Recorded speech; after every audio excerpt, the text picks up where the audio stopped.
What's going on? Oh, what's up, man? Did you guys Good. change my name? Is this Kareem? Hmm? Is this Kareem? I'm not sure who is that. Who am I? Who are you? Yes. Your name says Muhammad Mike. Okay. So are you a Muslim? No, I'm not. Oh, okay. Sorry. What is your your religious view then? I'm a Jew. Okay. You sound like someone who's been here before named Kareem. That's why I thought it was him. Yeah, I would just say that like Jesus fulfills no messianic prophecies, which is why I'm not a Christian. None? Yeah, I don't think he's the Messiah. So like what's a messianic prophecy then? Like a criteria establishing like who's the Messiah and what he's going to do. So is Zechariah, does those messianic prophecies? The things in Zechariah, I think they are, yeah, but Jesus doesn't fulfill them. Okay, well let me just destroy the nations and like bring peace to Israel. So here we have Zechariah 9:9. It talks about, behold, your king is coming to you, righteousness and having salvation, as he humble and mounted on a donkey on a colt. I mean, he rode a donkey into Jerusalem, so he does fulfill that. Wait, what's the full chapter? I can show you the full chapter. Yeah. Hold on. Not Charlie Kirk. Are you there? Yeah, I'm here. Sorry. Okay. Okay. But look what it says after verse 9. It says, I will cut off the chariot from Ephraim, Yeah. and the war house from Jerusalem, and the battle bow shall be cut off, and he shall speak peace to the nations. His rule shall be from sea to sea, and from the river to the ends of the earth. So when did Jesus do that? Yes, because he's God. So the other thing to keep in mind is hold on, let me explain. Yeah, we don't see this anymore coming out of the kingdom of Israel, because that stuff was cut off. The nation of Israel, as it was understood in the ancient world, did end. And instead, Christianity, the Great Commission, spoke peace to the nations. And we do say Jesus does rule from sea to sea, from river to the ends of the earth, because he's king over the whole earth now. This is clearly like war language, political language is being applied here. And you guys obviously don't take Jesus to be a literal political emperor that rules peace or conquers nations. Yes, we do. We think Jesus is literally the king of the earth. That is what Christianity teaches. He is the eternal king. He didn't literally conquer the earth, is how I understand it. He is literally conquering the earth right now, yes. Okay, but he isn't, is he? You guys say he's going to or something like that. Nope. He is right now. Let me show you. 1 Corinthians 15. I don't care about the New Testament, bro. Okay, but you want to know what we believe. So I'm explaining to you what we believe. So, for he must reign, so he does reign, until he has put all enemies under his feet. The last enemy to be destroyed is death. So right now, Jesus is reigning. He is putting enemies under his feet as the gospel spreads. And the last enemy to be destroyed is death. So yes, we do say Jesus is reigning. He is currently king. He is speaking peace to the nations, because he's not ruling through traditional ancient emperor ways. He rules through the new spiritual kingdom. But that's exactly what the king is going to do, though. Says who? He's going to cut off. He's going to cut off the chariot from Ephraim and the war house from Jerusalem. Yeah. Right? He's going to set the prisoners free. He's going to speak peace to the nations. Okay, your Christian like nations, they like launch numerous wars. Are you saying that? It also says, we're not here, but in other scriptures, it also says the Messiah is going to bring all the exiles from Israel. Are you saying that somehow like a Christian nation does something, therefore it's Jesus doing it? But it says he's going to bring peace to the nations. Yes. And when did Jesus speak peace to the nations? Again, what is the Christian message? The Christian message is that Jesus resurrected. He is now king over the earth. As the gospel spreads, as the Great Commission spreads, there is more peace. And that's actually true. That's what's happening. There's hardly peace for Israel. Let me show you something here. Hold on. Here it is. Let me put this up. So this has actually been measured scientifically, the influence of religion on interstate armed conflict, government religious preference. What this basically shows, it looked at 3 religions. Those are the ones we could look at. Basically, they show that Christians... What's that? What's the relevance? I'm about to explain it. It looked at Buddhist, Muslim, and Christians. Buddhism was non-significant. As you can see, it's within the non-significant range here. Islam was positively associated with more conflict. Christianity was negative. So the more Christianity there is, the more interstate armed conflicts go down. So Christianity is creating more peace. Huh. Okay. That still doesn't mean that Jesus is the Messiah. Okay, but you notice what just happened. Okay. That's besides. Hold on. I'll bring up another thing, right? the Messiah, you agree he's supposed to be the son of David, right? Yes. Okay. How is Jesus going to be the son of David if he doesn't even have? You guys say he was born through a virgin, so how's he going to be the literal biological son of David? Really? 2 Samuel says the Messiah is going to literally be from the blood of David. He's literally going to be from the blood of Judah. Luke chapter 1. In the 6th month, the angel Gabriel was sent from God to the city of Galilee named Nazareth, to a virgin betrothed to a man whose name was Joseph, of the house of David, and the virgin's name was Mary. And he came to her and said, "Greetings, O favored one, the Lord is with you." But so of the house of David. Yeah, I don't care what the New Testament says. Again, you're asking what we believe. The New Testament says Mary was a descendant of David, therefore he has the blood of David. No, Joseph was of the house of David. It says. Both were. Where does it say that? Matthew chapter 1. So here it is. It gives you the genealogy, goes down from Abraham down to Joseph. David is clearly in there because it says David was the father of Solomon, father of Uriah, so on and so on. Okay, get down to here. It's Joseph. And Joseph Jacob, the father of Joseph, the husband of Mary. Joseph isn't the biological father of Jesus, which the Second Samuel says he has to be the biological. Where does it say that? Pretty sure it's 2 Samuel 7:12, I believe. 7:12. Oops. I believe that's it. When your days are fulfilled and you lie down with your fathers, I'll raise up your offspring after you, who shall come from your own body, and I will establish his kingdom. Okay, so he's gonna come from the literal, from his body. That's obviously an idiom for the literal genealogical, like blood offspring. So he's gonna come from the direct genealogy of Jesus, Mary, of David. Okay, Mary. It's not how that works. It is how it works. That's how basic genetics works. It doesn't go through women. Oh, it doesn't? Wow, that seems anti-scientific. What? No, that's not what I mean. Okay, then what do you mean? I mean, like the Messiah, it's not going to come through a woman. Why? Because the Torah says so. Where? Okay, so it doesn't say it like verbatim, but it clearly says, right? So it doesn't say it. There's a distinction, right, between, right? It gives you how you actually like inherit, like how you actually like inherit someone.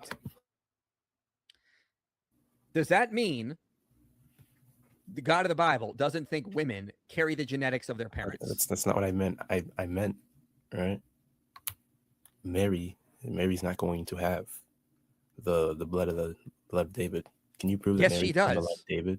Okay, so you're basically just showing us very clearly two things. You're showing us A, Christianity is not a sexist religion, but Judaism is, and B, Christianity is a scientific religion and Judaism is not.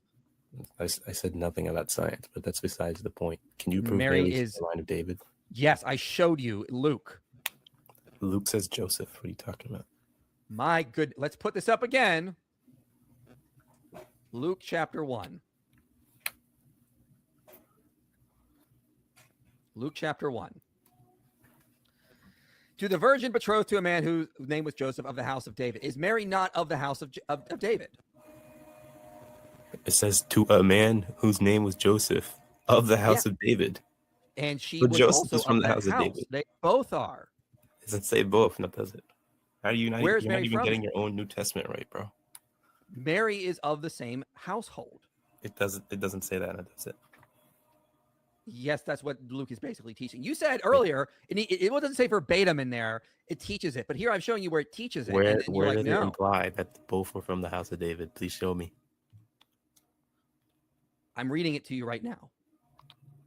Okay, read it. Read it to me like I'm a 5-year-old. Oh man. my gosh! Read it. To the man who was Joseph of the house of David, and the virgin's name was Mary, and he came to her and said, "Greetings, O favored one, the Lord is with you." But she was greatly troubled at saying, and tried to discern what sort of greeting this might be. And the angel said to her, "Do not be afraid, Mary. You have found favor with God, and behold, you will conceive in your womb and bear a son, and you shall call him Jesus. He will be great and will be called the Son of the Most High. And the Lord God will give him the throne of his father David." Mm-hmm. Now, if you keep reading, it says, "And he will reign over the house of Jacob forever, and of the kingdom there'll be no end." And Mary said to the angel, "How will this be, since I'm a virgin?" So the text is acknowledging he's not going to have a biological father on earth, but he still is going to have the throne of his father David. So then Mary is of the same lineage.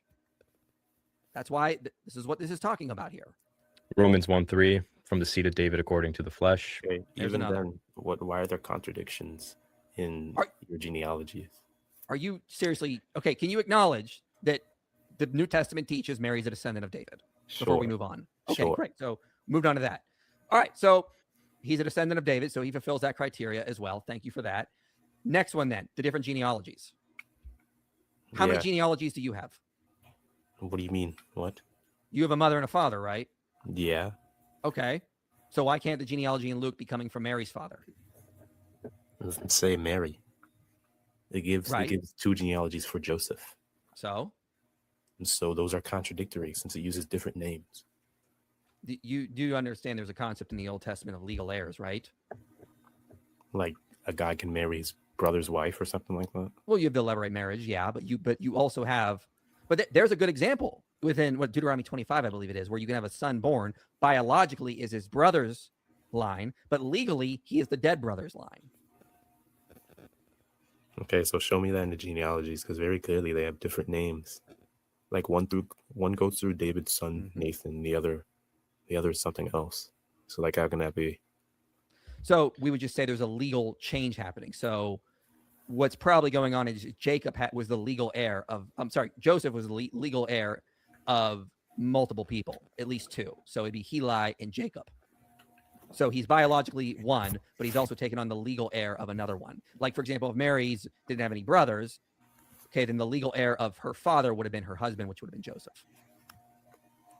I had a video on this on our Inspiring Philosophy Academy channel. Let me see if I can find a little graphic I made. Okay, yeah, I got one more thing to talk about. Okay, never mind then. Okay, so hold on. I wanted to show one quick thing here. Let me see if I can find it really fast in the genealogies. Because in the genealogy of Matthew, I gotta find Here, it. I'll show this while you're finding that. You can find this on our Inspiring Philosophy Academy YouTube channel, by the way. But here's the genealogies traced without contradiction.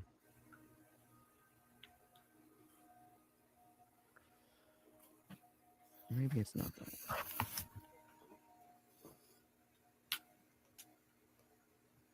that. Yeah, okay. So I got one more thing to bring up. Okay. Yeah, so according to Deuteronomy 13, a prophet that teaches a different God than what Israel knows should be put to death. And he's a false prophet, even if he does like miracles and things like that. So did Jesus teach a different God than what Israel knew? Nope. He didn't teach a Trinity according to you guys? He did. Oh, you just activated our favorite subject. Yeah. Okay, wait, let's have a conversation here. You guys say Jesus taught the Trinity or something like your Jesus. Of course he did. Trinity, right? Just like the Old Testament does. The Old Testament teaches the Trinity. Can I show you? Yeah. Have you heard of the Shema? Can I show you? Oh, great. Let's talk about the Shema. I love talking about the Shema too. Do you think that the Shema is? Does it? Yeah, do you think that? Yeah, I understand. I know what the Shema is. Do you think that the word echad means numerical oneness? The word echad? Yeah. Do you think that echad, the word for one? Do you think that means one, as in like metaphysical, no Trinity, anything like that? Obviously. Okay.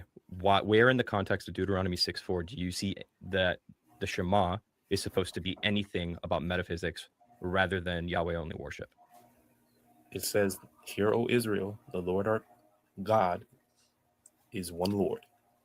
That's what it says. Yeah, there's other translations too. For instance, the Jewish Publication Society translate this as, "Hear ye, O Israel, the Lord is your God, the only Lord for you."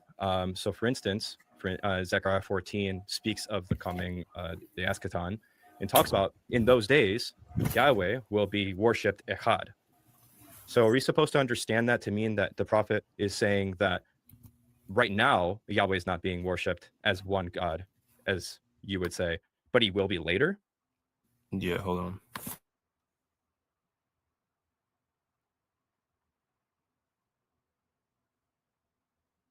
Did he just go away again? Yeah, maybe just go look or something like that. We'll do a super chat here. Sorry, it was not much room to explain. Yeah, no problem, man. I get it. Dawa, more like dawa. Yep. Chat, pray for these callers. Exactly. Pray for these callers, chat. just joined the IP Academy. So hold up. Based.